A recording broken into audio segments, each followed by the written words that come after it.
تعلم على العلماء حتى تعرف الإسلام صحيحا. إن الحمد لله نحمده ونستعينه ونستغفره ونعوذ بالله من شرور أنفسنا ومن سيئات أعمالنا من يهده الله فلا مضل له ومن يضلل فلا هادي له وأشهد أن لا إله إلا الله وحده لا شريك له وأشهد أن محمدا عبده ورسوله صلى الله عليه وعلى آله وأصحابه وسلم تسليما كثيرا. أما بعد gjithë lavdia takon vetëm Allahut, atë lavdëron dhe shprehim lavdi. Prej tij kërkojmë ndihmë dhe prej tij kërkojmë falje, kërkojmë mbrojtje tek Allahu nga e keqja e vetes sonë dhe nga të këqijat e veprave tona. Kë udhëzon Allahu s'ka kush e devijon dhe kë devijon Allahu s'ka kush e udhëzon. Dëshmoj se nuk ka të adhuruar të drejtë përveç Allahut një, i cili nuk ka ortak dhe nuk ka rival. Dhe dëshmoj se Muhamedi është rob dhe i dërguari i tij.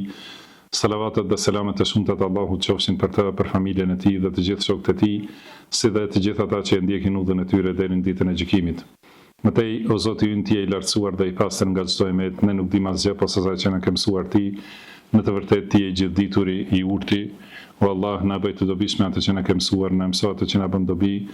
Na shto diturinë, na përmirëso gjendjen tonë të rësi dhe mos na lër të mbështetur në vetët tona asnjë çast. Mëtej, vëllezër të dashur dhe të nderuar, vazhdojmë me leximin dhe komentimin e haditheve të librit Al-Adabul Mufrad të autorit, imamit të hadithit Abu Abdillah Muhammad ibn Ismail al-Bukhari, i cili ka lindur në vitin 194 dhe ka vdekur në vitin 256 të Hijretit. Allahu e mëshirov dhe falt atë, na falt ne, prindrit tanë, mësuesit tanë dhe të gjithë dietarët e umetit, si dhe të gjithë muslimanët dhe muslimanet, besimtarët dhe besimtarët, të gjallët dhe të vdekurit. Në vazhdimin e librit jemi në një pjesë ku ka disa tema që kanë të bëjnë me lutjen dhe etikat e lutjes dhe çështje që kanë të bëjnë me duan dhe me lutjen. Në temën vijuese, pra, ka thënë autori rahimahullah, babu men da'a fi ghayrihi min ad-du'a. Do të thënë çka ka të bëjë me lutjet për tjetërkënd. Do të thënë lutja e dikujt për dikant tjetër dhe se ajo është e ligjshme. Ka thënë pra Imam Bukhari rahimahullah, thot haddathana Muhammad ibn Salam قال أخبرنا عبده قال أخبرنا محمد بن عمرو قال حدثنا أبو سلمة عن أبي هريرة رضي الله عنه قال قال رسول الله صلى الله عليه وسلم. Pra me këtë zinxhir, Imam Bukhari transmeton nga Abu Huraira radhiyallahu anhu, i cili thot, ka thënë i dërguari i Allahut sallallahu alaihi wasallam, innal karima ibn al-Karimi, ibn al-Karimi, ibn al-Karim. Do të thonë, pra fjala Karim do thot fisnik dhe i ndershëm, ose do të thonë dikush me moral të lartë dhe me fisnikëri të lartë. Pra ka thënë fisniku i birit fisnikut, të birit fisnikut, të birit fisnikut. Është Jusufi i biri Jakubit, të birit të Ishakut, të birit të Ibrahimit, Khalilur Rahman, do të thënë që është miku i afërt dhe i veçantë i të gjithëmshirshmit subhanahu wa ta'ala. Ka thënë, do thotë, kjo është lëvdat me këto cilësi për Jusufin dhe për të gjithë, pra gjithë këta paraardhës të tij deri te Ibrahimi alayhi salatu wassalam. Ka thënë i dërguari i Allahut sallallahu alaihi wasallam, law labithtu fi as-sijni ma labitha Yusuf thumma ja'ani ad-da'i la ajabt. Dhe sigur të kisha mbetur në burg sa ka mbetur Jusufi alayhi salam dhe pastaj kishte ardhur ai thirrsi, do të isha përgjigjur më një herë. Idh ja'a ar-rasulu fa qala, do të thonë kur ka ardhur një i dërguari i mbretit, ka ardhur në burg për ta marrë Jusuf, për ta nxjerrë, do të thonë Jusufin alayhis salam. Çka ka thënë Jusufi alayhis salam? Irji ila rabbik fas'alhu ma balu an-niswati allati qatta'na aydiyahun. Ka thënë ktheu te zotëria yt dhe pyete si është puna me ato gratë që i kanë prerë duart. Pastaj thot wa rahmetullahi ala Lut, dhe Allahu e mëshiroft Lutin alayhi salatu wassalam, in kana la ya'wi ila ruknin shadid, sepse ai ka pas mbështetje të fuqishme.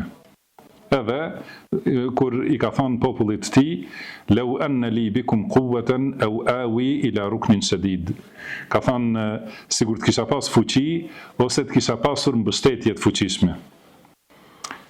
Ka thënë ma in ba'ath Allahu ba'dahu min nabiyyin illa fi tharwatin min qawmihi, dhe pas tij Allahu secilin pejgamber që ka dërguar në një grup, do të thënë përkrahas të popullit të tij. Mirë, ky hadith çka do thot? Njëherë e ka sjell Imam Buhari rahimahullah, më bëni Allah mund të mbillni gjitha dritaret se ftoft më duket. Njëherë pse e ka sjell Imam Buhari rahimahullah? Këtu e sjell se është e ligjshme që besimtarit lutet për besimtar të tjerë, dhe se atyre i bën dobi lutja e vllajt, do të thënë edhe nëse njeriu lutet për vete, edhe nëse nuk është lutur për një çështje dhe lutet tjetër kush, ajo është e dobishme. Edhe prandaj edhe ky është si argument për ligjshmërinë e rukjes. Do të thënë rukja që është lutje ndaj Allahut subhanahu wa taala, lutje për shërim, njeriu lutet Allahut për veten e vet, dhe gjithashtu ka mundësi dikush të lutet për shërimin e dikujt tjetër. Edhe kjo bën dobi, dhe rukja më e mirë, si kanë thënë disa prej selefëve, ka thënë ar-ruqa bil mu'awwidhat wa ghayriha min asma'illahi ta'ala huwa at-tibb ar-ruhani. Do të thënë rukja ose mjekimi, kurimi me muawidhat, kul a'udhu bi rabbil falaq dhe kul a'udhu bi rabbin nas, dhe kërkimi i ilaçit, do të thënë përmes emrave të Allahut subhanahu wa taala, kjo është mjekësia shpirtërore. Mirpo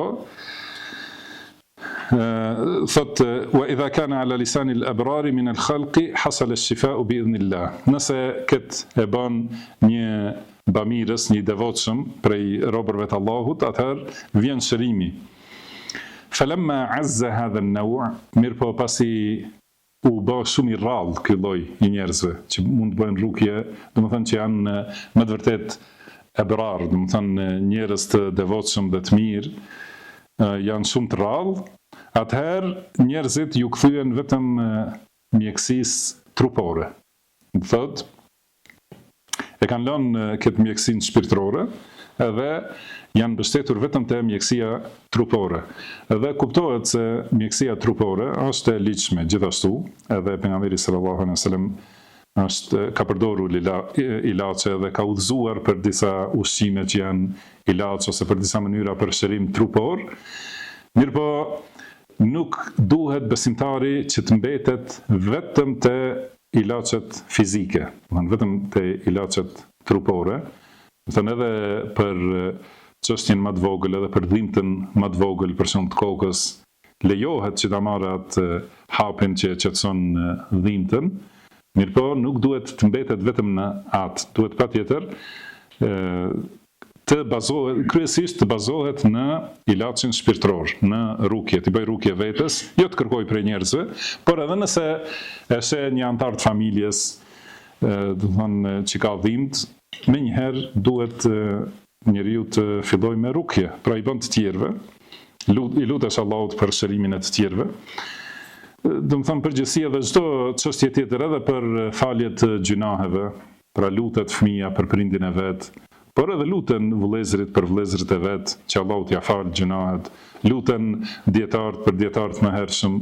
Do thonë çdo herë, pra kjo lutja e besimtarit për besimtarin është e dobishme. I bën dobi edhe atij për të cilin bëhet lutja, edhe përfiton, kuptohet ai që lutet, sepse lutja është adhurimi më i madh, është thelbi i adhurimit. Edhe prandaj lutjen njeriu duhet ta di që nuk guxon t'ia drejtoj askujt përveç Allahut subhanahu wa taala. Mund t'i lutet vetëm Allahut, edhe askujt tjetër.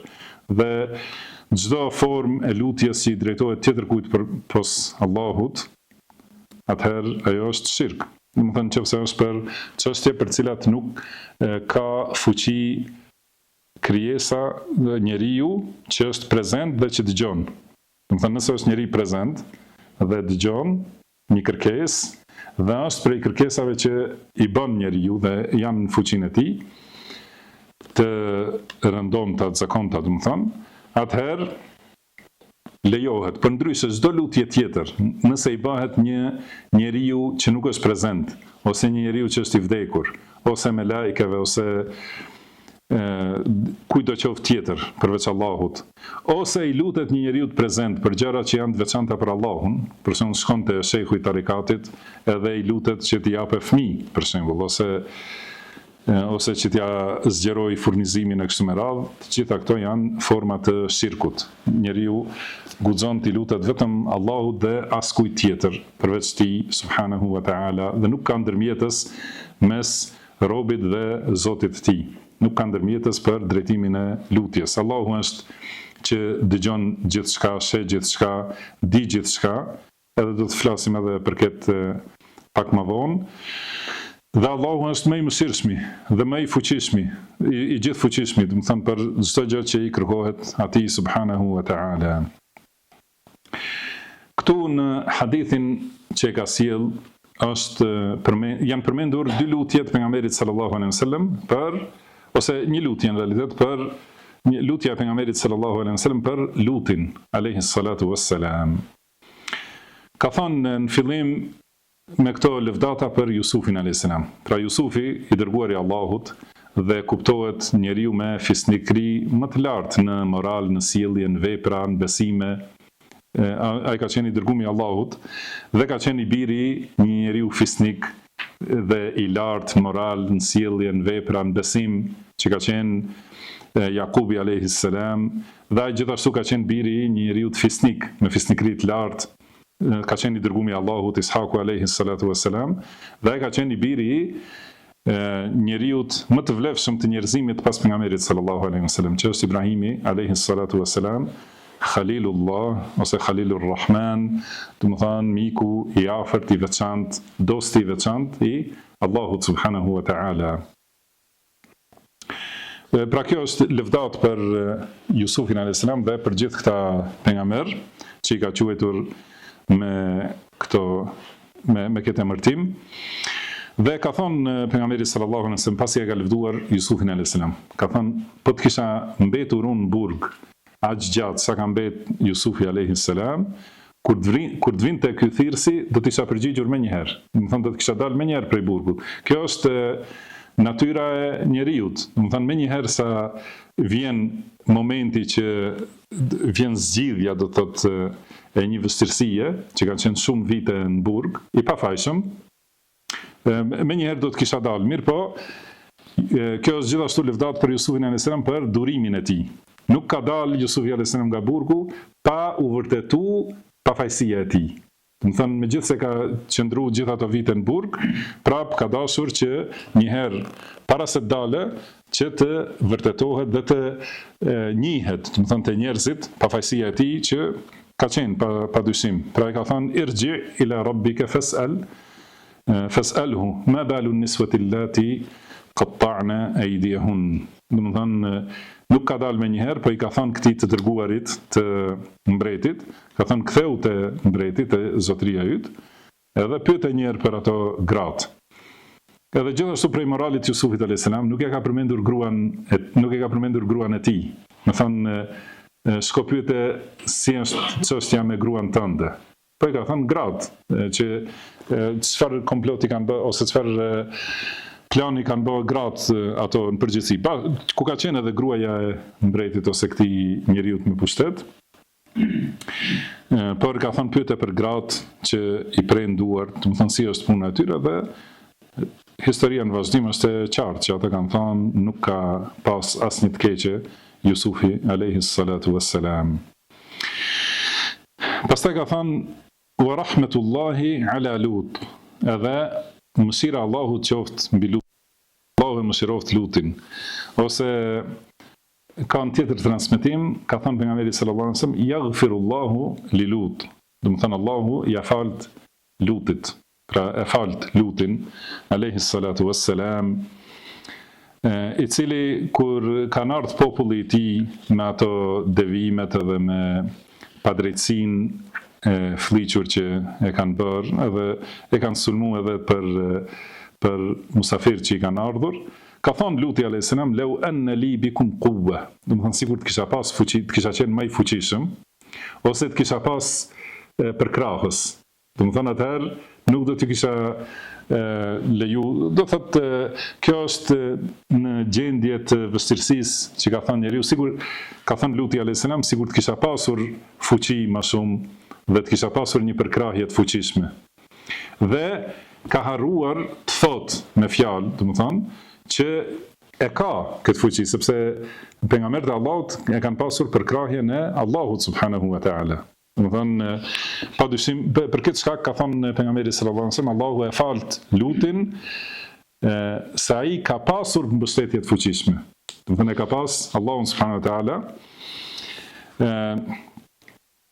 Mirë po, dhe kjo nuk ka dyshim se e ka ditur Luti alayhis salam, mirë po e ka pas obligim që ta thotë edhe me fjalë. Si Sulejmani alayhis salam, kur ka vendosur që, do të thënë, ka dashur të ketë fëmijë që të jenë ushtar për të luftuar në rrugën e Allahut, edhe ka thënë sonte do t'i kaloj, do të thënë, të gjitha gratë, edhe do të kem, do të thënë, pra me kuptimin se të bëjnë të gjithë nga një djalë që të jetë ushtar në rrugën e Allahut.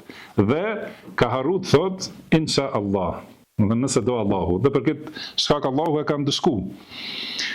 Do thotë nuk ka dyshim se edhe Sulejmani alayhis salam, edhe Luti alayhis salam e kanë pasur këtë bindje të pa luhatshme dhe pa dyshimt se mbështetja është në Allahun, dhe se këto mirësi vinë nëse do Allahu, dhe se përkrahja ose mbrojtja është lutit te Allahu.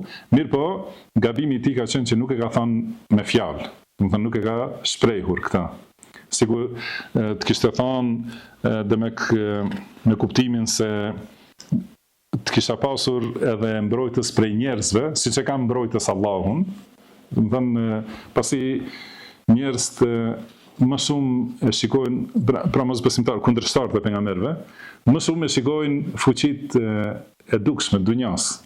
Më shumë me ato merren, edhe siç i kanë thonë Salihut, sigur mos të kishin qenë familja jote, do të kishim vra, ose do të kishim gurzu. Ai ka thonë, a familja ime ose përkrasit e mi, do të thënë, janë më të vlefshëm te ju se Allahu.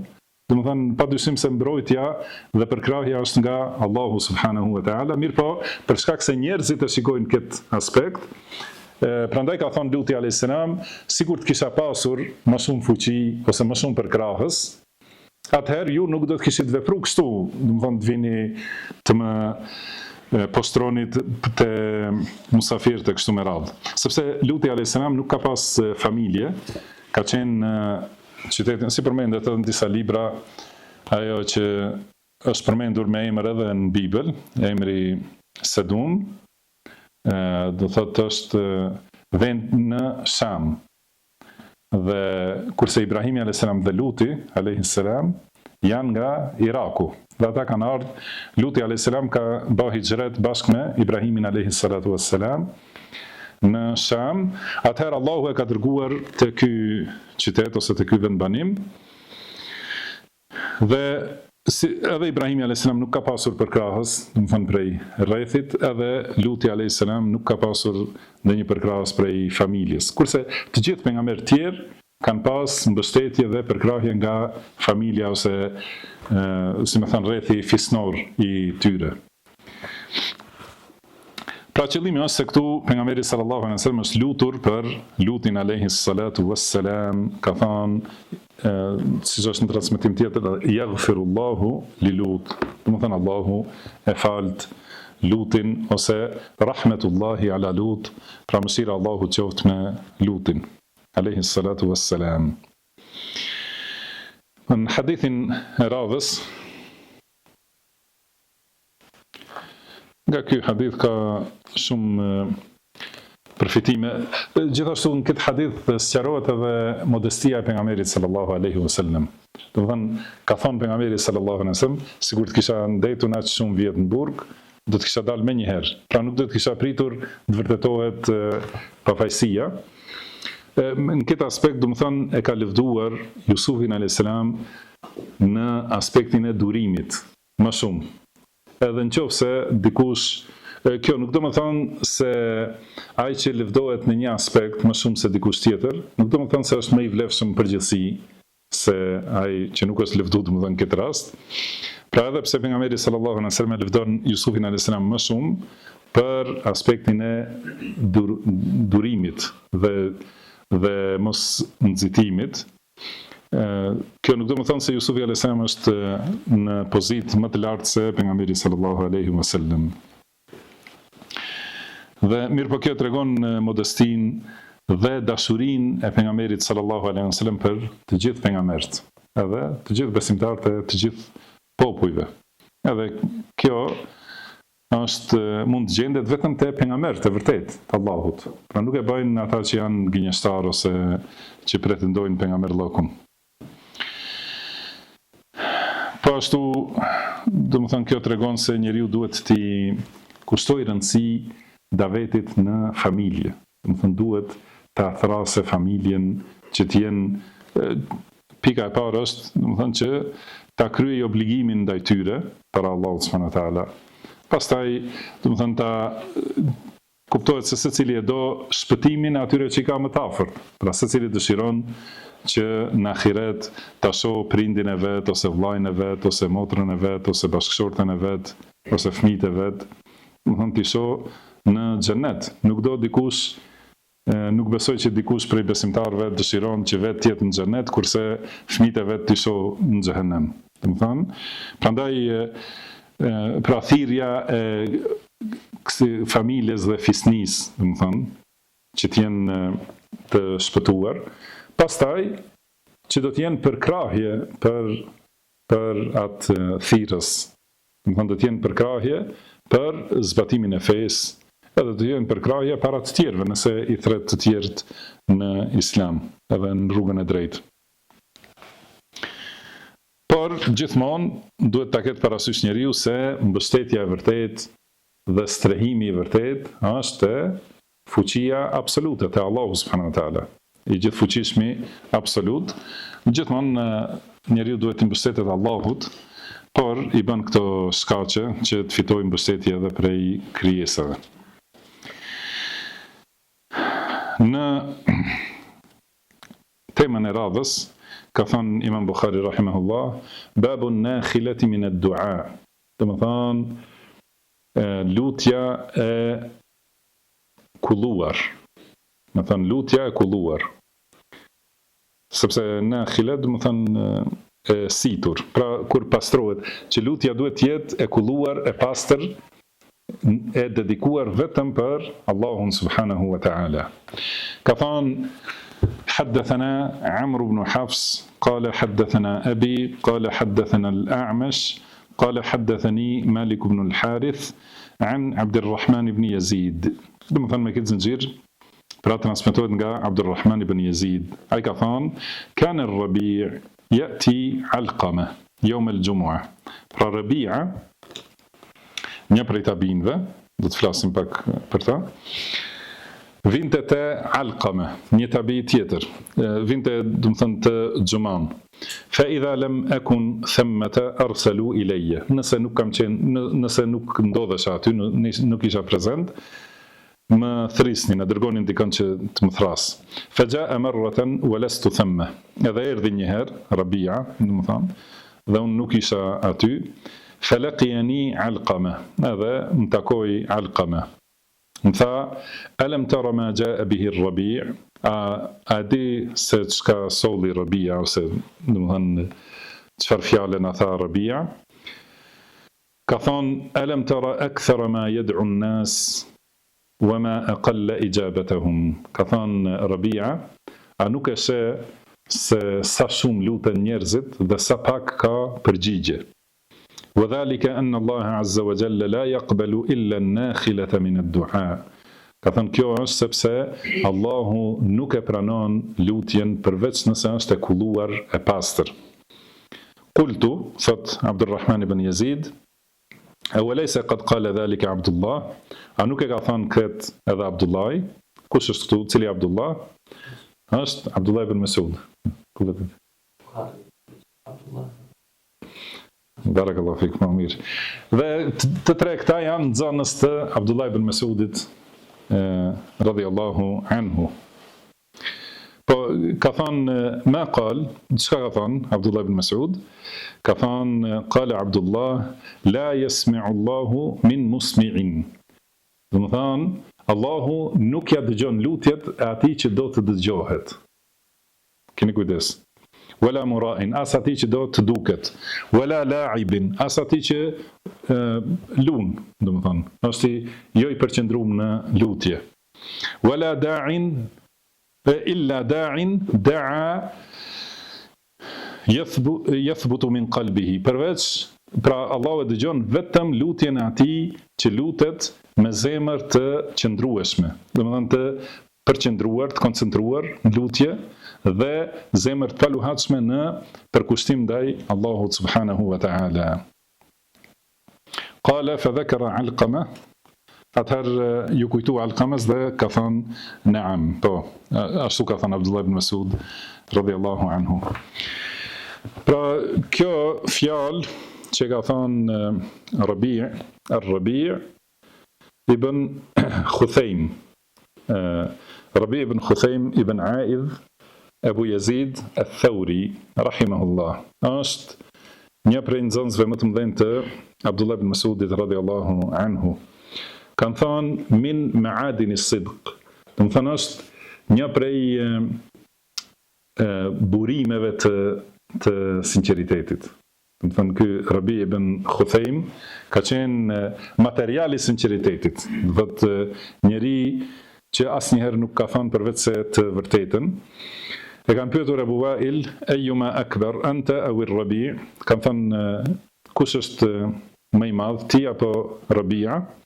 Ka thënë ana akbaru minhu sinnan wa huwa akbaru minna aqlan. Ka thënë unë jam më i madh në moshë, kurse ai është më i madh se ne në mendje, do të thënë në mençuri. Edhe kanë përmendur shumë, do të thënë prej tij për zuhud, për adhurim, edhe do të thënë ato janë shumë të gjera. Është transmetuar gjithashtu se Abdullah ibn Mas'ud radhiyallahu anhu i ka thënë law ra'aka Rasulullah sallallahu alaihi wasallam la ahabbak. Ka thënë sigur të kishte pa i dërguari Allahut sallallahu alaihi wasallam do të kishte dashur. Do të thënë cilësitë që i ka pasur, pra ka thënë Abdullah ibn Mas'ud me pas pa pejgamberit sallallahu alaihi wasallam do të kishte dashur ty. Ka thënë wa ma ra'aytuka illa dhakartu al-mukhbitin. Edhe çdo herë kur të shoh ty, më kujtohen kjo, do të thënë kush janë mukhbitin. Do të thënë njerëz të nënshtruar dhe të përulur ndaj Allahut subhanahu wa ta'ala. Pashtu ka marrë pjesë me Aliun radhiyallahu anhu në luftën e Siffinit dhe ka qenë njeriu më i devotshëm prej nxënësve të Abdullah ibn Mas'udit.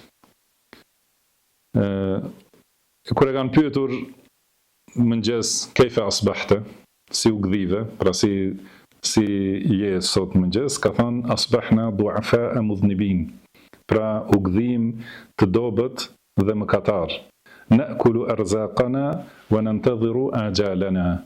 Do të thënë jemi duke e ngrënë rrezikun që na ka caktuar Allahu dhe duke e pritur xhelin, pra momentin që e ka caktuar Allahu subhanahu wa taala për vdekjen.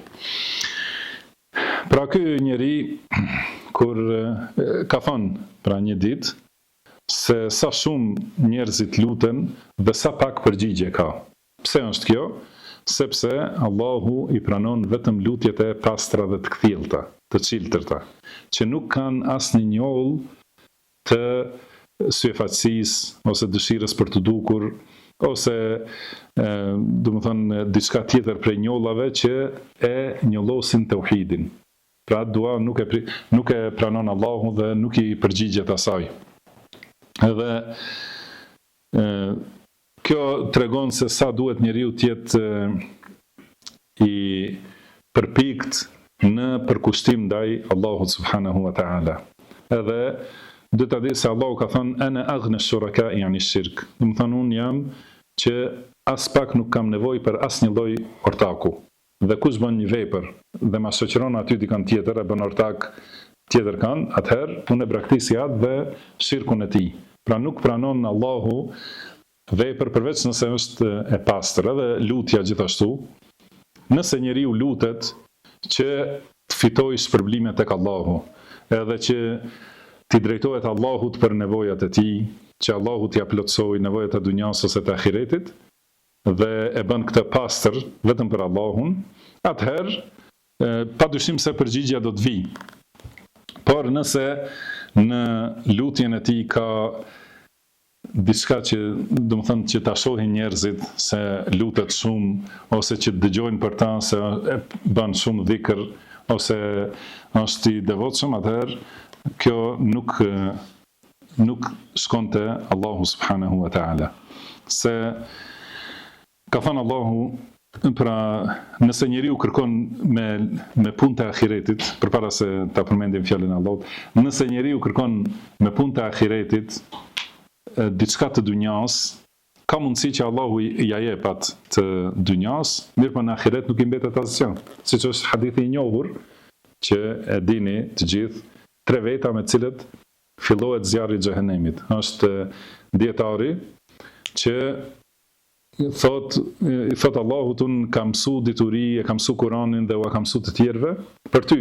Ka thënë Allahu, ti e ke mësuar që thuhet dietar, dhe është thënë, dhe më thënë e ke marrë në dunja. Dhe gjithashtu ai që ka dhënë sadaka dhe ai që ka luftuar në rrugën e Allahut, i thuhet është thënë në dunja se je bujar, është thënë në dunja se je trim, është thënë në dunja se je dietar. Atëherë ka mbaru shpërblimi, se atë ke pas qëllim, kurse tek Allahu nuk ka mbetur asgjë. Ka thënë Allahu, men kana yuridu hartha al-akhirati, men kana yuridu hartha al-akhirati, nazid lahu fi harthihi. Do të thënë kush do fitimin ose korrjen në ahiret, ja shtojmë më shumë, do të thënë frutet dhe ja shtojmë të mirat në ahiret. Wa men kana yuridu hartha ad-dunya nu'tihi minha. Dhe kush e do fitimin e dunjas me këto veprat e ahiretit, i japim diçka, do të thënë për këtij fitimit të dunjas, wa ma lahu fil akhirati min nasib. Edhe atij në ahiret nuk i mbetet më hise. Do të thënë e ka kryer dunja pasi e ka pas qëllim dunjan. Pra i thuhet faqad qil, do është thënë, ose je pasuru. Ke dashur me këtë pasuri, je pasuruar, ke dashur pozitë, ke marrë pozitën. Por edhe ndonjëherë edhe nuk e fiton. Do të thënë ka mundësi që e fiton atë dunjas me këto vepra dhe në ahiret nuk i mbetet asgjë, por ka mundësi edhe nuk e fiton dunjas dhe gjithashtu në ahiret nuk ka, sepse nuk ka punu për ahiret, madje ka dënim. Ka thënë pejgamberi sallallahu alaihi wasallam, men sami'a Allahu bihi. Do të thënë kush e bën veprën e ahiretit, do të thotë ibadetin ndaj Allahut, e bën që të dëgjohet, Allahu do të bëjë që ai të dëgjohet. Dhe këtu kuptimi është kërcënues. Do të thënë do ta bëjë Allahu që të dëgjohet e kundërta, dëgjohet për ta të njerëzit, e kundërta asaj që ai ka dëshiruar. Wa man yura'i Allahu bihi. Edhe kush bën për sy e faqe, ose kush bën që të duket, Allahu do të bëjë të duket ai. Do të thonë të shfaqet realiteti i falsifikuar i tij, do ta bëjë Allahu që të shfaqet të njerëzit, e kundërta asaj që është munduar ai të shfaqet para njerëzve. Allahu na ruajt. Prandaj njeriu duhet shumë të luftojë gjithë jetën e tij, lufton për këtë çështje, luftoj me vetveten që ibadetet t'i bëj dhe në kryet atyre është lutja, duaja, t'i bëj pastër vetëm për Allahun subhanahu wa ta'ala. Mirë po ka mundësi që njeriu e fillon veprën për hir të Allahut, pastër për Allahun, dhe hyn pastaj diçka në atë vepër prej syfatësisë ose dëshirës për t'u luftuar kështu me radhë, gjatë bërjes veprës ose pas kryerjes veprës, hyn diçka, do të thonë zemrat janë dobta dhe shejtani lufton gjithmonë, edhe njeriu mund të bjerë në këtë dobësi. Prandaj duhet ta shëroj këtë me ilaçin që ne ka mësuar pejgamberi sallallahu alaihi wasallam, kur vjen diçka prej syfatësisë, friksohet njeriu se mund të hyjë në veprën e tij, domethënë diçka prej kësaj, atëherë thot Allahumma inni a'udhu bika an ushrika bika wa ana a'lam wa astaghfiruka lima la a'lam. Domethënë Allah kërkoj mbrojtje të tij nga shirku.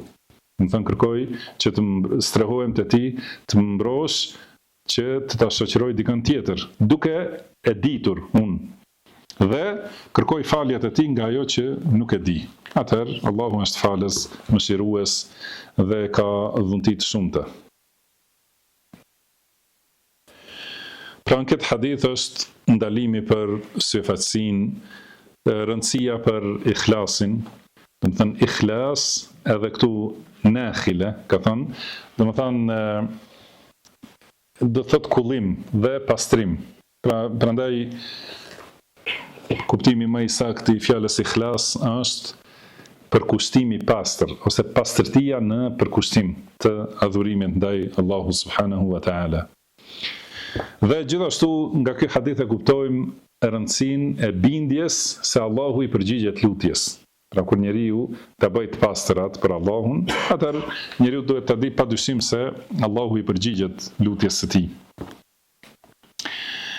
Në temën e radhës thot Imam Bukhari rahimahullah, bab li ya'zim ad-du'a fa inna Allah la mukriha lahu.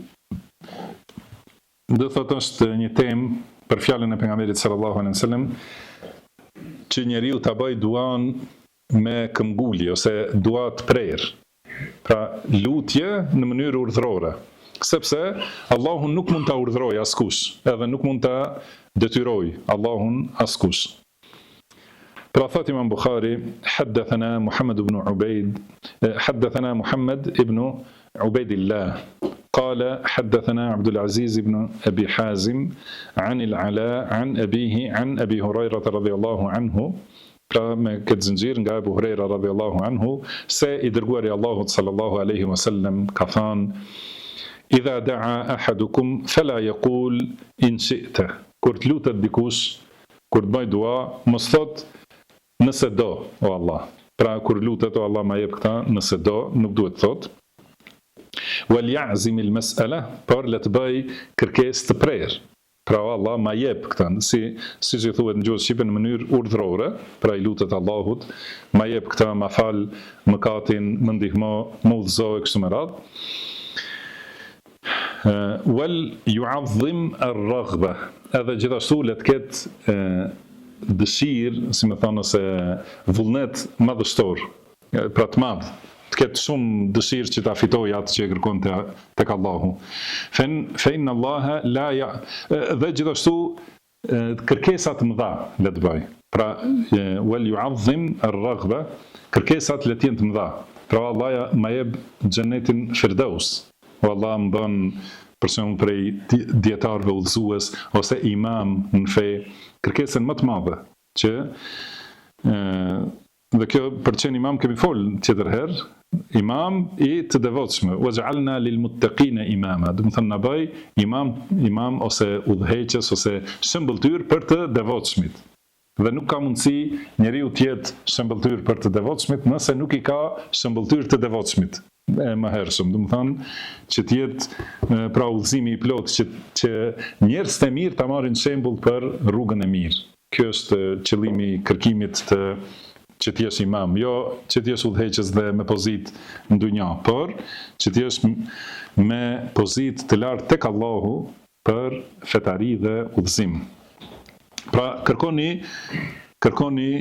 kërkesa të mëdha tek Allahu. Kërkoje më të madhen, xhenetul Firdaus, edhe që me hyn xhenet pa llogari. Do të thënë ato që janë kërkesa të mëdha, fa inna Allaha la ya'zumu alayhi shay'un a'tah. Sepse për Allahun nuk është shumë e madhe asnjë gjë që ai e jep. Pra nuk ka diçka që kur ta japë Allahu i duket shumë e madhe. Prandaj kërkoni kërkesa të mëdha dhe në mënyrë të prerë, jo nëse do.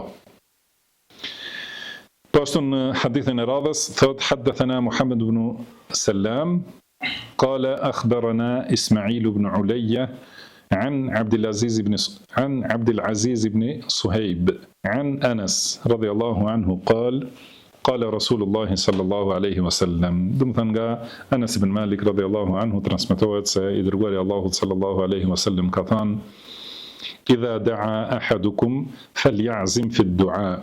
Pra kur të lutet dikush prej jush, le të lutet në mënyrë këmbgulse ose të prerë.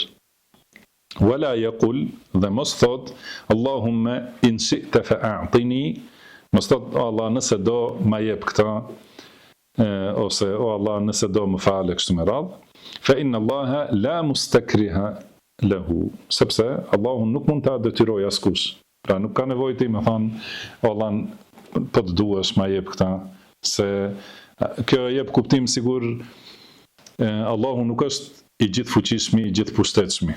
Sigur ka mundësi që dikush e detyron dhe ti me mirësjellje tregohesh sigur unë nuk po të detyroj, po nëse do. Pra kjo nuk lejohet në lutje kur njeriu i lutet Allahut subhanahu wa ta'ala. Domethënë për këtyre dy haditheve, dy çështje që njeriu nuk duhet të turprohet të kërkojë shumë nga Allahu, sepse për Allahun asgjë nuk është e tepërt që kur e jep. Dhe nuk duhet ti përdor këto fjalë në lutje, sepse Allahu dihet se nuk mund ta detyroj askush. Dhe kjo fjala po të duash nëse do, është në të dy anë, domethënë edhe për njeriu që kërkon, duket sikur nuk e ka kërkesën e domosdoshme. Domethënë kur i lutet dikujt prej njerëzve, i thot po dush ma bën këtë, domethënë edhe nëse nuk ma bën, nuk është se kam të domosdoshme, po ti po dush ndihmo. Pra kjo, prandaj, në këtë mënyrë, një robi nuk i lutet Allahut subhanahu wa taala. Pra robi ka nevojë të patjetërsueshme, të domosdoshme, dhe nuk ka shpëtim përveç se nëse i jep Allahu subhanahu wa taala. Prandaj nuk duhet ta përdor këtë. Dhe e dyta që e tham më herët, kur i lutet krijesës, do të thënë ka mundësi që krijesa të jep diçka edhe pse e urren, nuk do me ta dhënë, mirë po e ngushton me diçka ose detyron me diçka, edhe atëherë i thu po të dush me ma jep, do të thënë ose më ndihmo. Kurse Allahu subhanahu wa taala nuk ka mundësi ta detyrojë askush, por gjithashtu edhe nuk jep Allahu diçka që urren ta jape. Pra nuk ka mundësi që Allahu jep diçka që i dhimbset. Do të thënë nuk ka një gjë të tillë. Prandaj duhet në lutje, kjo është prej etikës lutjes që njeriu vetëm të lutet me folje në mënyrën urdhrore, pa këto kuzime, po të duash ose Allah na ruajt, po të mundesh dikush thot. Edhe kjo është edhe më e keqe se kjo fjalë. Gjithashtu kjo tregon se duhet njeriu të jetë i bindur se kur i kërkon Allahut, Allahu jep. Edhe prandaj ka thënë pejgamberi sallallahu alaihi wasallam ud'u Allaha wa antum muqinun bil ijaba. Do të thënë lutuni Allahut duke qenë të bindur se Allahu do t'ju përgjigjet. Do thotë Allahu subhanahu wa taala ka thënë thot Allahu wa qala rabbukum ud'uni astajib lakum. Pra Zoti juaj thot, mu lutni dhe unë do t'ju përgjigjem. Atëherë ti nuk duhet të dyshosh në këtë fjalë të Allahut. Pra pasi Allahu na ka urdhëruar të lutemi dhe na ka premtuar se do të përgjigjet. Dhe gjithashtu ka thënë Allahu was'alullaha min fadlihi. Pra kërkoni Allahut prej mirësive të tij. Dhe ka thënë Abdullah ibn Mas'ud radhiyallahu anhu, pasi na ka urdhëruar që të kërkojmë, do të thonë se do të na jap. Patjetër, do të thënë pasi thot Allahu kërkom mua prej të mirave të mia, atëherë padyshim se do që të na japë. Prandaj njeriu duhet të lutet Allahut me bindje se Allahu do t'i jap. Edhe me bindje se për Allahun nuk është asgjë shumë e madhe për ta dhënë. Nuk është e madhe asgjë.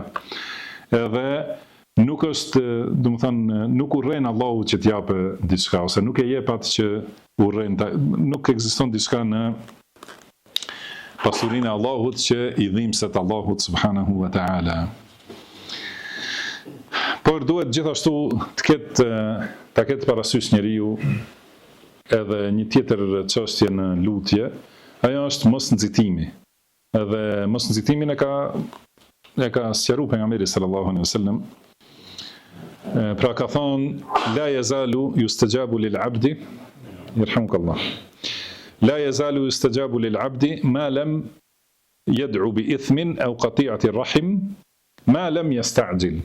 Do të thonë çdo herë i përgjigjet lutja robit që lutet, çdo herë i përgjigjet, përveç nëse lutet për mëkat ose shkputje të lidhjeve familjare. Çdo herë i përgjigjet lutja nëse nuk nxitohet. Dhe kanë thënë oj dërguari i Allahut, çka do të thonë nxitimi? Ka thënë nëse thot qad da'utu wa qad da'utu falam ara yastajibu li. Nëse thot unë u luta dhe nuk e shoh që më vjen përgjigje. Yerhamukallah. Pra, nëse njeriu lutet edhe me lutjen e parë nuk vjen me njëherë përgjigje, vazhdon të lutet edhe një kohë edhe një vit, duhet ta kontrolloj lutjen e vet, vetveten e vet, mos ka diçka që është haram në ushqimin e tij ose në veshjen e tij ose në mjetin e udhëtimit të tij ose në shtëpinë e tij, t'i largoj haramet, vazhdon të lutet gjithashtu edhe kujdeset që mos ka në lutjen e tij diçka prej njollave të shirkut, vazhdimisht më thënë e pastron lutjen, e bën të fshehtë, i drejtohet Allahut subhanahu wa taala me përgjerim, me bindje se Allahu e dëgjon dhe se Allahu jep shumë, edhe e pret kur do ta sjell Allahu atë kërkesë që e kërkon, dhe gjithashtu njeriu duhet ta vërej se kur lutet, patjetër se ka ardhur diçka prej përgjigjes. Do të thënë nëse lutet për një çështje dhe ajo nuk është plotsu komplet, mirë po ka sebepe që kanë fillu të afrojnë atë kërkesë, prandaj vazhdon të lutet, por nëse në një moment thot unë u luta shumë, nuk më erdhi përgjigja dhe e le lutjen, atëherë me të vërtetë nuk vjen ajo përgjigja edhe për atë lutje që e ka bërë më herët. Pra kjo ka thonë nëse thot robi qad da'utu wa qad da'utu, pra u luta, falam ara yastajibu li, edhe nuk shoh që më përgjigjet Allahu, fa yastahsir 'inda dhalika wa yad'u ad-du'a. Edhe atëherë dëshpërohet ose dorëzohet dhe e braktis duan. Atëherë, më thënë me të vërtetë nuk vjen përgjigje. Pra duhet njeriu të vazhdoj me bindje, me këmbgulje, me kërkesë, do të thënë të shumtë te Allahu subhanahu wa ta'ala. Gjithashtu në lutje duhet me pas parasysh mos bëj një çështje që është quajtur në hadith i'tida. Do të thënë si kalimi kufive ose gabim në lutje, do të thënë. Për shembull, nëse lutet për mëkat, për shembull, lutet që Allahu t'ia mundsoj në një mëkat ose në një haram, ose lutet me lutje që nuk ka bazë në Kur'an ose në Sunet. Do të thënë i braktis lutjet ligjshme që janë librin e Allahut dhe Sunetin e pejgamberit sallallahu alaihi wasallam, dhe lutet me lutje që i kundërshtojnë këto fjalë. Gjithashtu është prej te kalimit kufive dhe kjo lutje nuk pranohet dhe nuk është e dashur te Allahu subhanahu wa taala. Ose lutje për shembull me gjëra që Allahu ka treguar se nuk ndodhin. Do të thënë nëse lutet dikush, o Allah ma kthe rinin për shembull, ose më jep edhe një jetë tjetër ose diçka tjetër, do të thënë Allahu ka thënë se nuk kthehet, edhe nuk jep pasi të vdesë njeriu edhe një jetë tjetër, do të thënë vetëm një herë. Prandaj edhe këtë duhet ta kuptoj robi besimtar se këtu kemi një shans, edhe duhet ta shfrytëzojmë. Edhe nuk e dim se kur do të mbarojë kjo, prandaj mos vi gjendja që kur të vi vdekja njeriu thot Rabbi rji'un, o Zot më kthe. Pra nuk ka kthim pas vdekjes. Këto janë pra disa rregulla ose etika në lidhje me lutjen, edhe një hadith, do të thënë që është në këtë kuptim, ose transmetim tjetër, ka thënë pejgamberi sallallahu alaihi wasallam, mos thot ighfir li in shi'ta, do të thënë më fal nëse do. Irhamni in shi'ta, ose më mëshiro nëse do ti. Urzuqni in shi'ta, do të thënë më furnizo po deshe. Por wal ya'zim mas'alatahu, por le ta bëj kërkesën në mënyrë të prerë, se innehu yaf'alu ma yasha wala mukriha lahu, sepse Allahu e bën atë që do ai dhe askush nuk mund ta detyrojë ata. Dhe te Allahu nuk është asgjë shumë e madhe. Po, në temën tjetër, thot Imam Bukhari rahimahullah, babu raf'il aidi fi du'a, do të thonë ngritja e duarve në lutje. Edhe ngritja e duarve është e lidhshme sipas sunetit pejgamberit sallallahu alaihi wasallam dhe është prej etikave të lutjes dhe është shprehje modestisë dhe dobësisë para Allahut subhanahu wa taala, është shprehje dëshirës për ta fitu përgjigjen e Allahut të lartësuar. Thot Imam Bukhari rahimahullah, haddathana Musaddad, قال يرحمك الله. حدثنا مسدد قال حدثنا أبو عوانة عن سماك بن حرب عن عكرمة عن عائشة رضي الله عنها زعم أنه سمعه منها. مثلا عكرمة ثوت سيكادجون عائشة رضي الله عنها أنها رأت النبي صلى الله عليه وسلم يدعو رافعا يديه. Më thënë e ka pa se Aisha radhiyallahu anha e ka parë të dërguarin e Allahut sallallahu alaihi wasallam duke u lutur me duart e ngritura, do të thonë, ose e ka parë që i ka ngritur duart dhe ka thënë innama ana bashar, do të thonë ka bë dua pejgamberi sallallahu alaihi wasallam dhe prej atyre duave që i ka dëgjuar Aisha radhiyallahu anha është kjo fjalë që thot pejgamberi sallallahu alaihi wasallam innama ana bashar fala tu'aqibni, thot o Zot, un jam njeri, pra mos më dëno. Ayyuma rajulin min al-mu'minina adhaytuhu aw shatamtuhu fala tu'aqibni fihi.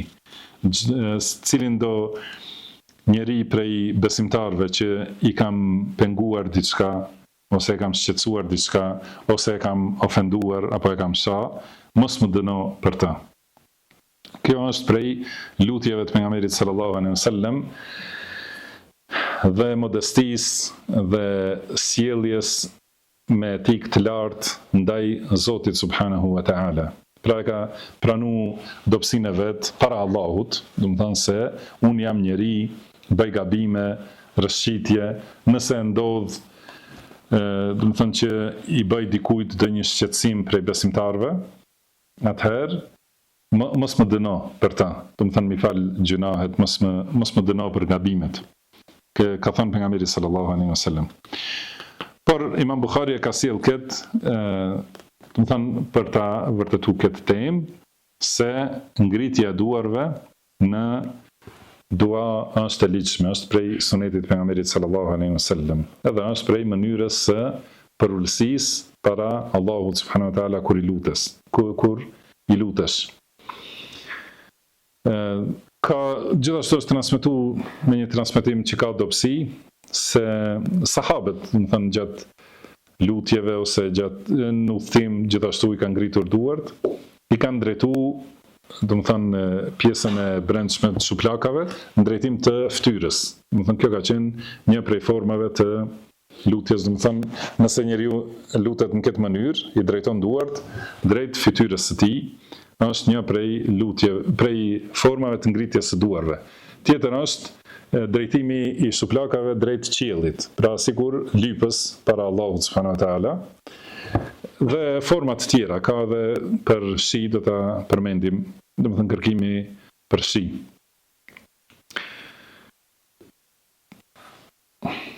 Në temën tjetër thot ose në hadithin tjetër, pra tema e njëjtë, ka thënë Imam Bukhari rahimahullah, حدثنا علي قال حدثنا سفيان قال حدثنا أبو الزناد عن الأعرج عن أبي هريرة رضي الله عنه قال pra me këtë zinxhir transmetohet nga Abu Huraira radhiyallahu anhu se ka thënë قدم الطفيل ابن عمرو الدوسي على رسول الله صلى الله عليه وسلم فقال thot erdhi ky person pra Tufail ibn Amr ad-Dawsi radhiyallahu anhu erdhi tek i dërguari Allahut sallallahu alaihi wasallam dhe I tha ja Rasulullah inna Dawsan qad asat wa abat ka thënë I dërguari Allahut Dawsi refuzoi dhe nuk e pranoi thirrjen fad'u Allah alaiha lutju Allahut kundër tyre ka thënë pra Tufail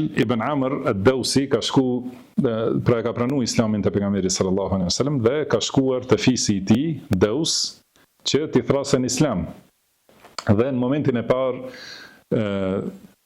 është taku me gruan e tij dhe ajo ka qenë shumë e sjellshme ndaj tij dhe I ka thënë fjalë të bukura ai ka thënë largohu prej meje dhe ajo është çuditur ka thënë këtë shprehje që kanë pas arab bi abi anta wa ummi domethënë ty të kam si në vend babës dhe nanës pra I kisha fliu babën dhe nanën për ty pse më largon ka thënë sepse feja më ka nda prej teje unë kam domethënë fenë e Muhamedit sallallahu alaihi wasallam domethënë dhe ti je në shirk ka thënë ajo unë jam në fenë tënde atëherë I ka tregu si të pastrohet, të lahet edhe të thotë shahadetin e kështu me radhë.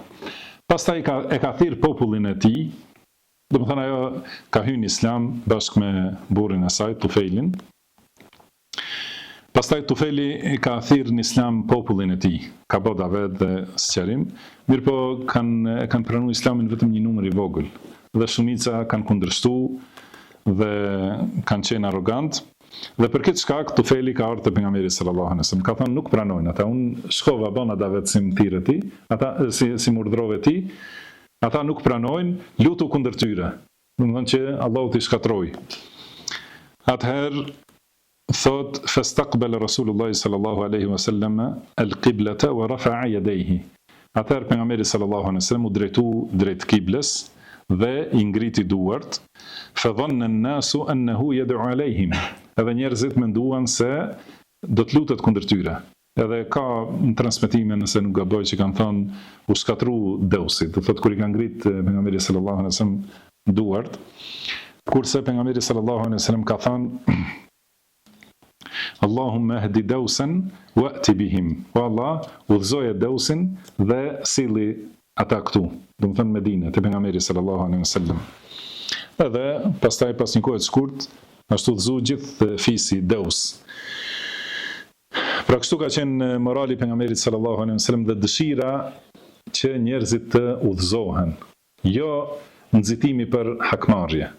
Do të thënë kur njeriu I thjesht lutet, domethënë po mund të lutet për dikën edhe I bën davet, I jep këshilla, edhe nuk pranon ai me herën e parë, 2, 3, edhe atëherë lutet kundër tij. Allahu të shkatroh të kështu me radhë. Kjo nuk ka qenë rruga e pejgamberit sallallahu alaihi wasallam. Edhe pas kësaj kohe, edhe siç e dim edhe në Taif, domethënë çfarë sjellje kanë bërë banorët e Taifit ndaj pejgamberit sallallahu alaihi wasallam, ka thënë o Zot, fale popullin tim se nuk din. Domethënë ata e bëjnë këtë nga padia. Edhe prandaj njeriu kur e këshillon dikën ose kur sheh shqetësimet këqija nga kundërshtarët e udhëzimit. Duhet lutet për udhëzimin e tyre.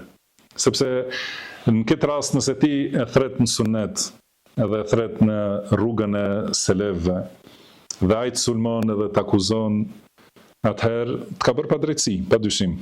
Edhe ka thënë pejgamberi sallallahu alaihi wasallam se lutja e atij të cilit I bëhet padrejtësi nuk refuzohet. Prandaj ti je në këtë gjendje që lutja jote pranohet. Atëherë lutu që Allahu ta udhëzojë atë, edhe ta sjell në rrugën e drejtë, si ka bërë pejgamberi sallallahu alaihi wasallam. Ai është imami ynë, shembulltyra ynë edhe I dashuri ynë sallallahu alaihi wasallam. Ka thënë Allahumma hdi Dawsan. O Allah udhëzoje Dawsin, pra gjithë fisin, wa'ti bihim, edhe silli ata këtu. Pastaj pas çlirimit me Mekkës, Tufail ibn Amr radhiyallahu anhu ka thënë pejgamberit sallallahu alaihi wasallam lejo të shkoj ta ndjegja idhullin e Dausit, që ka thënë që e ka pas emrin Dhul Kiffain, edhe e ka leju pejgamberi sallallahu alaihi wasallam. Domethënë ka dërguar pejgamberi sallallahu alaihi wasallam siç dihet se ka dashti të rrënjoset gjitha shenjat e shirkut. Dhe ka shku Tufaili e ka thënë këtë poezi: ja dhul Kiffaini lestu min ubadika miladuna aqdamu min miladika. Ka thënë Dhul Kiffain, unë nuk jam adhuruesi yt, unë kam lindur para teje. Domethënë ata e kanë e kanë ndërtu idhullin, pastaj e kanë adhuru. Si ka mundësi me adhuru dikon që ka lind pas meje? Pra adhurojmë atë që nuk ka lindur dhe nuk e ka lindur askënd, subhanahu wa ta'ala. Ka thënë inni hashawta an-nara fi fuadika. Do të thënë unë e ndeza zjarrin në zemrën tënde, do të thënë komplet e ka ndjegur atë idhull. Në hadithin tjetër thot haddathana Muhammad ibn Salam قال أخبرنا إسماعيل بن جعفر عن حميد عن أنس رضي الله عنه قال pra me këtë zinxhir transmeton Imam Bukhari rahimahullah nga Anas ibn Malik radhiyallahu anhu thot qahata al-mataru aman, u ndal shiu një vit, do të thënë ka pas thatësi një vit. فقام بعض المسلمين إلى النبي صلى الله عليه وسلم يوم الجمعة. هذا ديسا مسلمان أيضا تبع النبي صلى الله عليه وسلم ديثا الجمعة. فقال dhe tha njëri prej këtyre muslimanëve, tha o i dërguari i Allahut, qahata al-matar, do të thënë tha shiu, pra nuk na ka rashi kohë gjatë, wa ajdabat al-ard, edhe toka është tha, wa halaka al-mal, edhe na u shkatrua pasuria. Thot fa rafa'a yadayhi, edhe atëherë ngriti duart pejgamberi sallallahu alaihi wasallam. Wa ma yura fi as-sama'i min sahaba, edhe nuk ka pas në qiell asnjë re, asnjë dvogël, do të thënë as copë të reve, si është në tjetër transmetim. Famadda yadayhi hatta ra'aytu bayada ibtayhi yastasqi Allah, edhe i zgjati duart, i ngriti do të thënë duart shumë lart, edhe saqë ju duk bardhësia e nënsqetullave të tij. Ose kanë tjetër transmetim që ngritja duarve për kërkim të qiellit bëhet gjithashtu duke i drejtuar shputat nga qielli, por përmi kokë, do të thënë këtë mënyrë. Edhe atëherë thot fema sallayna al-jumu'a, edhe nuk e pre ati momenti pranë hutbe pejgamberi sallallahu alaihi wasallam ka bërë këtë dua për shi, dhe thot derisa e mbaruam namazin e xumas, hatta ahamma ash-shabu al-qaribu ad-dar ar-rujua ila ahlihi, saqë edhe trid, do të thënë që kanë pas shtëpitë afër xhamis, shkon do të thënë me vrap në për shtëpitë e tyre nga shiu i madh. Fadamat xumua, edhe kështu vazhdoi shiu një xuma.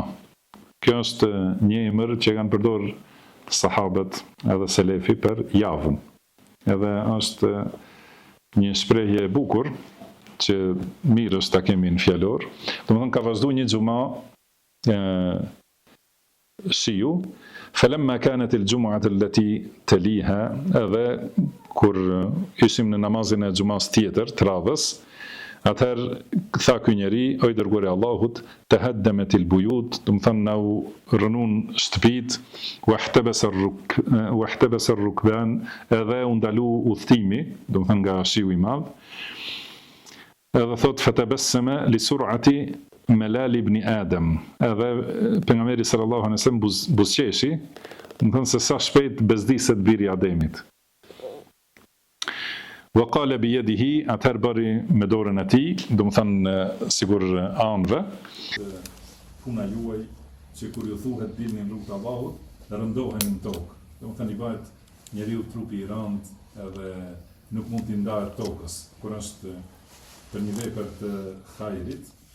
Pra, ka thonë Allahu subhanahu wa taala Pra kjo është çështja e përfaqësisë, që njeriu të dobësohet edhe mos ketë vullnet të bëjë një vepër për cilën ka mundësi ta bëjë. Që është prej veprave të mira, mund të jetë obligim, mund të jetë obligimeve, si kryerja e namazit ose lufta në rrugën e Allahut kur është obligim, ose mund të jetë prej veprave të pëlqyera që nuk janë obligim. Prandaj kërkon mbrojtje tek Allahu nga kërtacia dhe kërkon mbrojtje nga frikë, do të thënë të qenit frikacak, që është e kundërta se tam trimëria, sepse edhe kjo bërja veprave të mira kërkon edhe fuqi, edhe trimëri, edhe për thënien e të vërtetës, do të thënë kërkohet trimëri, që njeriu ta thotë të vërtetën, thotë edhe fjalë, edhe bërja e veprave kërkon trimëri.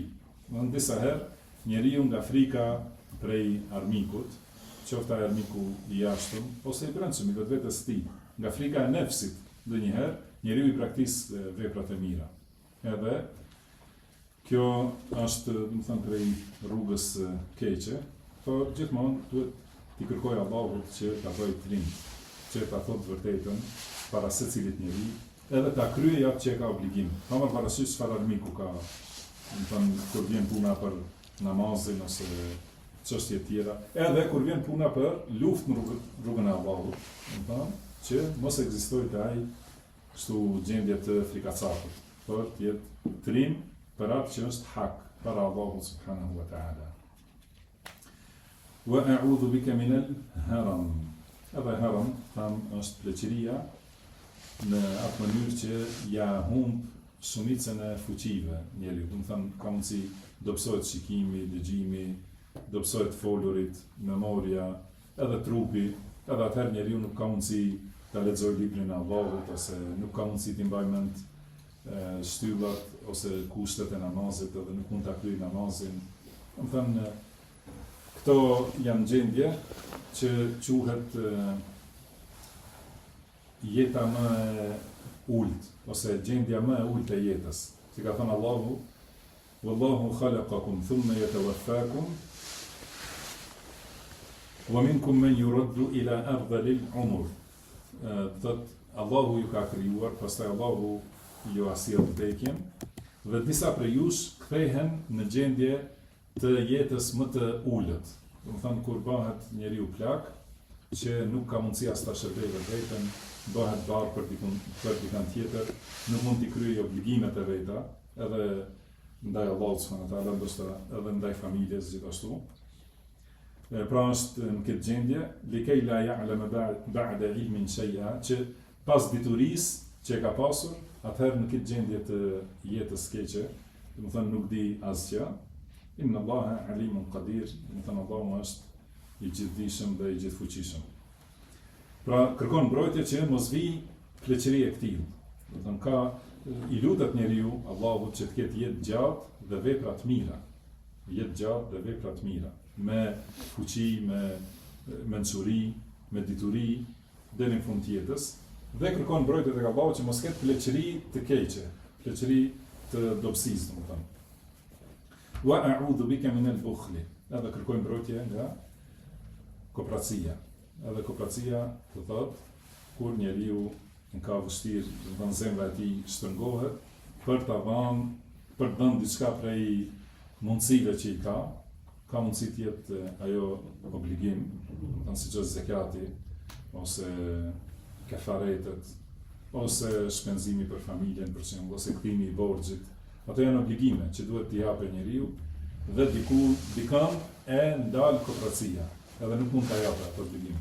Ose kooperacia më e lehtë, nëse është për çështje që nuk janë obligim, si sadaka ose dhurata ose të ngjashme, ato nuk janë obligim, mirë po disa njerëz i largon kooperacia nga këto vepra të mira. Pra kërkojmë mbrojtje tek Allahu edhe nga kooperacia. Mirë, edhe një hadith është që është shumë i rëndësishëm, i fundit, por edhe është nuk ka as incizim, as za, as... Zonë në incizim. Mirë.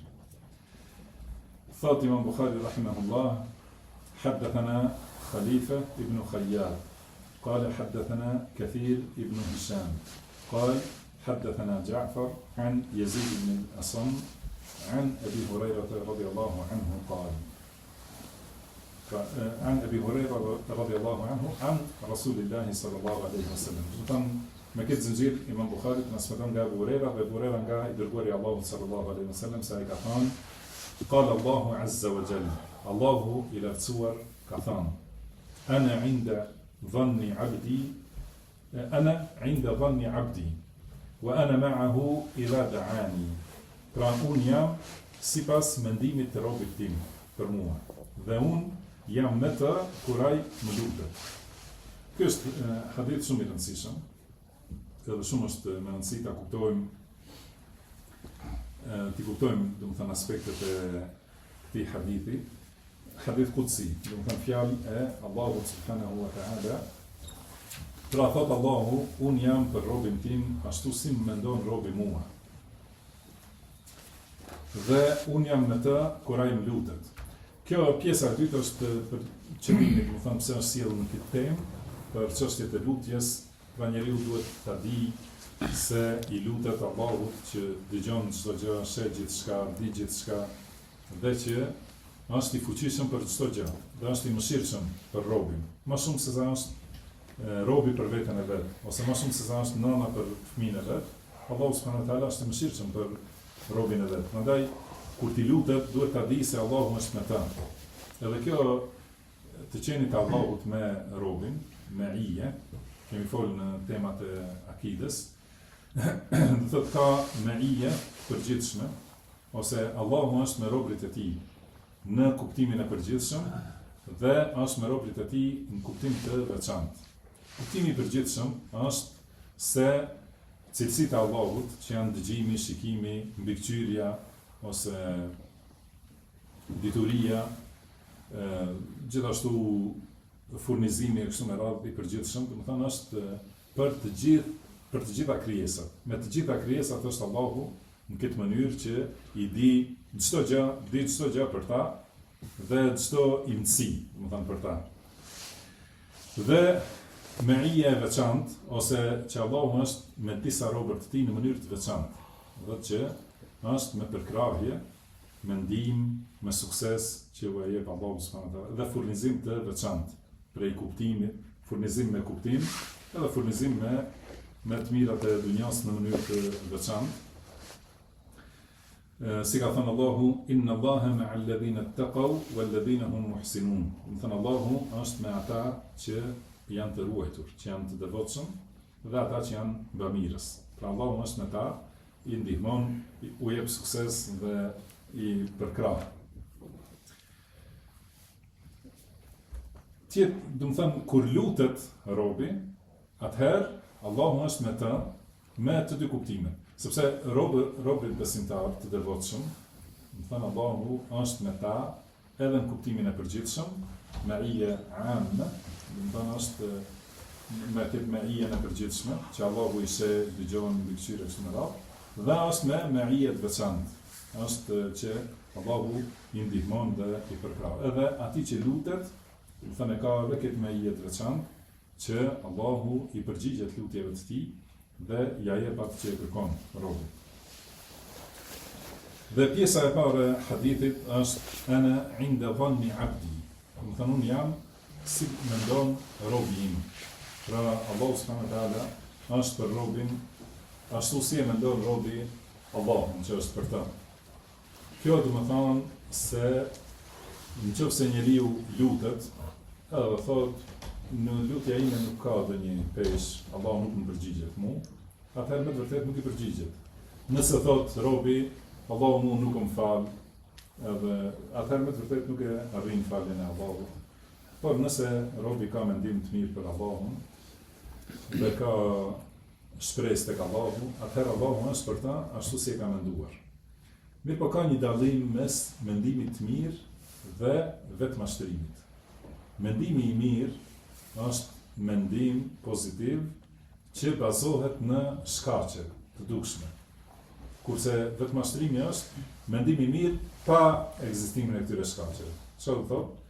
Nëse robi bën vepra të mira dhe mendon se Allahu do t'i pranojë, edhe do t'i japë shpërblim për to, dhe ka bërë ndonjë gabim dhe i lutet Allahu që t'ia falë gabimin, pendohet dhe është i vendosur që mos e përsërisë gabimin dhe beson që Allahu do t'ia falë. Atëherë Allahu është, domethënë ky është mendimi i mirë për Allahun. Kurse mashtrimi vetvetes është kur njeriu vazhdon në mëkate, edhe nuk i shkon mendja për pendim, nuk i shkon mendja për vepra të mira, edhe thot Allahu do të më falë. Domethënë kjo është shpresë e kot ose shpresë e rrënjshme. Edhe është ghurur, domethënë mashtrimi vetvetes. Prandaj kjo duhet të ketë parasysh, sepse ky hadith ana inda dhanni abdi. Domethënë unë jam sipas mendimit të robit tim. Jam për robin tim, si mendon. Atëherë pra i kuptojmë në bazë të haditheve të tjera se kur robi është i bindur se Allahu do ta mëshirojë, Allahu me të vërtetë do ta mëshirojë. Nëse i futet një punë të hajrit, e i mbështetet Allahu, do thotë Allahu do të më ndihmojë për këtë, me të vërtetë do ta gjejë ndihmën e Allahut. Ky është kuptimi, domethënë, i padyshimt. Mirë po kur e shohim ajetin që ka thënë Allahu ya'khudhuna 'arada hadha al-adna wa yaquluna sayughfaru lana. Domethënë ata i marrin vetëm të mirat e dunjas dhe thonë do të na falë Allahu. Domethënë këtu duket sikur ka kundërshtim mes se Allahu është për robën si mendon, kurse këta mendojnë se Allahu do t'ia falë, mirë po nuk ia fal. Çka do thotë? Edhe gjithashtu në ajet tjetër ka thënë Allahu wa bada lahum min Allahi ma lam yakunu yahtasibun. Edhe ata do të shohin ditën e gjykimit, do të shfaqet atyre prej Allahut, atë që nuk e kanë llogaritur, nuk e kanë menduar se do të dalë, kanë menduar se janë falë, ato kanë kalu, mirë po ju dalin mëkatet që nuk janë falë. Po ashtu në hadith tjetër ka thënë pejgamberi sallallahu alaihi wasallam al-khayru man dana nafsuhu wa 'amila lima ba'da al-maut. Do të thonë njeriu i mençur i zgjuar është ai që e merr llogari vetveten dhe punon për pas vdekjes.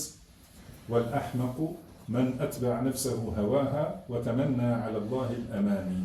Kurse budalla është ai njeriu që i ndjek epshet e veta dhe mban shpresat tek Allahu. Do të thonë ose po mban i mytë, do të thonë të kota tek Allahu. Kjo çka do thotë? Pra sipas asaj që e tham pak më herët, nëse njeriu i bën shkaqet, lufton me nefsin e vet, dhe mundohet ti nështrohet Allahut subhanahu wa ta'ala, edhe të jetë i bindur ndaj Allahut, i kryen obligimet, largohet prej harameve, edhe kryen edhe vepra të mira, edhe atëherë shpreson që Allahu do t'i japë shpërblime të shumta. Dhe kur bën lëshime dhe mëkate, këndohet, i kërkon falje Allahut, bën istighfar dhe mendon se Allahu do t'ia falë. I lutet Allahut që t'ia falë dhe mendon se Allahu do t'ia falë. Atëherë ky është në rrugën e saktë edhe me të vërtetë do ta fitojë atë që ka menduar për Allahun. Por nëse njeriu mendon se Allahu i do të gjithë njerëzit, edhe kur dikush, si thon disa, kur dikush e do dikën, nuk e pengon prej dëshirave dhe epsheve. Pra kur e do, edhe thonë, Allahu na ka kriju të lirë, edhe mund t'i bëjmë gjitha epshet dhe Allahu do të na falë kështu. Atëherë, kjo nuk është rrugë e saktë. Në realitet këtu, nëse analizojmë më thellë, edhe ky është mendimi i keq për Allahun. Do të thënë mendimi i mirë për Allahun është mendimi i saktë, sipas emrave dhe cilësive të Allahut. Se Allahu është i mëshirshëm dhe ka dënim të ashpër. Si ka thënë Allahu, nebbi ibadi anni ana al-ghafurur rahim. Pra lajmëroj robërit e mi se unë jam falës mëshirues. Wa anna adhabi huwa al-adhabul alim. Dhe se dënimi im është dënim i rëndë. Pra duhet njeriu ta di se Allahu është i gjithë pushtetshëm dhe Allahu është i gjithë fuqishëm. Dhe dënimi i Allahut është i rëndë. Nëse e di këtë, dhe e di se Allahu ka mëshirë të madhe dhe falje të shumtë, atëherë punon sipas asaj që thamë më herët mos e përsëritim. Ky është mendimi i saktë. për Allahun. Dhe kurse kur njeriu e anulon njërën prej cilësive të Allahut, nëse mendon se Allahu nuk ka dënim dhe Allahu nuk është në gjendje që hakmerët për ata, do të thonë, shkeljet që i bën njerëzit, atëherë kjo është mendim i keq për Allahun subhanahu wa taala. Dhe nëse mendon se cila do anë e bën njeriu që të devijojë. Nëse mbështetet vetëm në mëshirën e Allahut, atëherë njeriu do të thotë, unë edhe ashtu të më falen, dhe Allahu do të më mëshirojë. Atëherë nuk bën asnjë vepër. Nëse e humb shpresën te mëshira e Allahut dhe e di vetë dënimin, do të thotë edhe ashtu Allahu do të më dënojë. Nuk ka shpëtim. Atëherë, mos ta dënoj veten në dunja, do t'i bëj gjitha, do të thënë, epshet dhe mëkatet në dunja. Kështu që në secilin rast, njeriu ka mendim të keq për Allahun subhanahu wa taala. Por duhet ta ketë parasysh se Allahu është i gjithë pushtetshëm dhe i gjithë fuqishëm, dhe Allahu ka dërguar urdhra dhe ndalesa. Edhe do që njeriu të ecë në këtë rrugë. Por nëse bën rrëshqitje dhe lamangësi, atëherë njeriu ka shpresë dhe mendim të mirë te Allahu subhanahu wa taala, dhe Allahu do të jetë për të ashtu si e ka menduar me të vërtetë. Nëse ka menduar se nuk ja fal, atëherë nuk do t'i falen. Por nëse mendon se Allahu do t'ja fal, atëherë do t'i falen. Dhe kështu është edhe për një ndërmarrje, për një punë që do ta bëjë njeriu, qoftë prej punëve të ahiretit ose punëve të dunjas, nëse i bën të gjitha shkaqet, përgatitet mirë, zgjohet herët, niset, domethënë për atë punë, i ka njohurit për atë punë dhe i ka mjetet për ta kryer atë punë, edhe e ka bindjen se Allahu do t'i japë sukses, atëherë me të vërtetë do ta ketë suksesin e Allahut. Po nëse fle deri në qendi, edhe thot Allahu do të më japë sukses për atë punë, edhe nuk ka lëvizur asgjë, atëherë kjo është mendim i keq për Allahun subhanahu wa taala. Domethënë edhe për punët e dunjas, për punët e ahiretit, në këtë mënyrë duhet ta kuptoj se çka do të thonë që Allahu është për robën e tij, ashtu si e mendon robi Allahun, Zotin e tij subhanahu wa taala.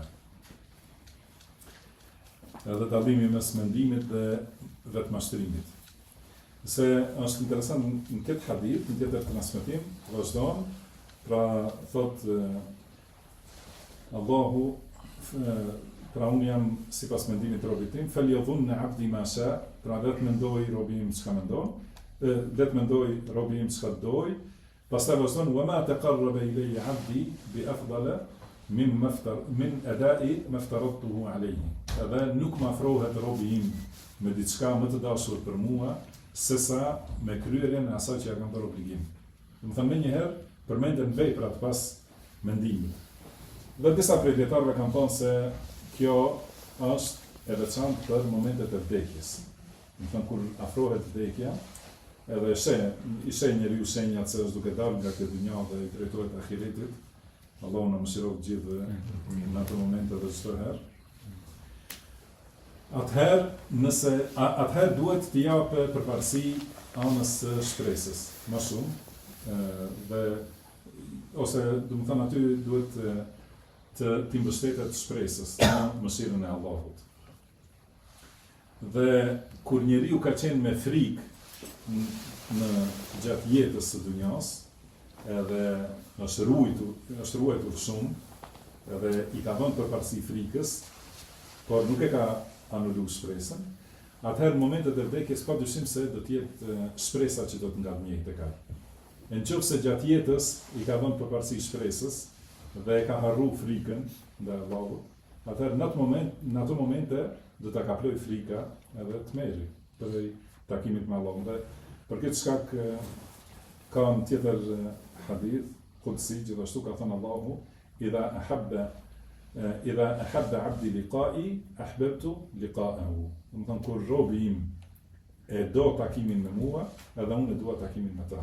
Edhe ka sqaruar pejgamberi sallallahu alaihi wasallam këtë gjendje që njeriu kur ka qenë me vepra të mira, atëherë në atë moment dëshiron të bashkohet me mëshirën e Allahut dhe ta shohë Allahun subhanahu wa taala. Kurse kur ka bërë vepra të këqija, atëherë friksohet edhe më shumë edhe nuk do të vdesë. Atëherë përhapet shpirti në trupin e tij dhe kapet, do të thënë që mos dalë prej trupit. Atëherë gjithashtu edhe Allahu nuk e do takimin me ta. Kjo mjafton me kaq për sot. Në bëni Allah për sqatjen, Allah është shpërblet me të mira për dëgjimin dhe lusim Allahun që kemi përfituar të gjithë. Lusim Allahun subhanahu wa taala që të na bëjë të dobishme ato që na ka mësuar, na mësoj ato që na kanë dobi dhe të na shtojë detyrinë që na bën dobi në dunja dhe në ahiret. Na përmirësoj gjendjen tonë tërësi dhe mos na lërë në shtetin vetë tonë asnjë çast. Wallahu a'lam wa sallallahu wa sallam ala abdihi wa rasulihi nabiyina Muhammad. سبحانك اللهم وبحمدك واشهد ان لا اله الا انت استغفرك واتوب اليك.